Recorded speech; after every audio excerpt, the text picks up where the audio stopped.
Google में placement नहीं चाहिए तो इस वीडियो को स्किप कर दो क्योंकि ये इंटरव्यू क्वेश्चन गूगल में पूछा गया था। Memory life cycle in JavaScript. अब ये memory life cycle in JavaScript क्या चीज होती है? देखो यार, मेमोरी साइकिल जो होती है जावास्क्रिप्ट में वो तीन पार्ट्स में डिवाइड होती है। तीन इसके पार्ट्स होते हैं।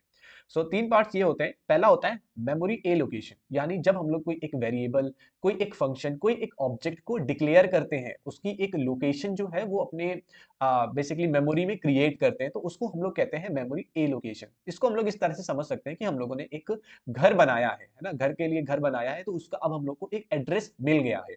ठीक, जो सेकंड स्टेप होता है वो होता है मेमोरी यूजेस। मेमोरी यूजेस का मतलब क्या होता है कि जो हम लोगों ने वेरिएबल, फंक्शन या फिर ऑब्जेक्ट क्रिएट किया है, अब हम लोग उसका यूज करेंगे, राइट? जैसे फॉर एग्जांपल जो आपने घर बनाया था, जिसका आपको एड्रेस मिला था, आप उसमें रह रहे हो, उस घर का यूज कर रहे हो। ठीक, जो थर्ड स्टेप होता है वो होता है मेमोरी डीलोकेशन या फिर गार्बेज कलेक्शन। अब इसका क्या मतलब होता है? अब जैसे ही आप लोगों ने उस घर का यूज कर लिया और फॉर एग्जांपल उसका कोई भी यूज नहीं रहा, या फिर आपने वेरिएबल, फंक्शन, ऑब्जेक्ट क्रिएट किया और उसका कहीं भी अपने पूरे प्रोग्राम में यूज नहीं किया, तो जावास्क्रिप्ट क्या करता है? ऑटोमेटिकली उसको डीलोकेट कर देता है, डीलोकेशन कर देता है, उसको गार्बेज में डाल देता है और वो जो स्पेस है उसको फ्री कर देता है। फॉर एग्जांपल, पहले आपने घर को बनाया, उसका आपको एक एड्रेस मिल गया है ना, वो लोकेशन क्रिएट होगी। उसके बाद आप उस घर का यूज कर रहे हो, यानी उस जो मेमोरी है उसका यूज कर रहे हो या उस घर का यूज कर रहे हो।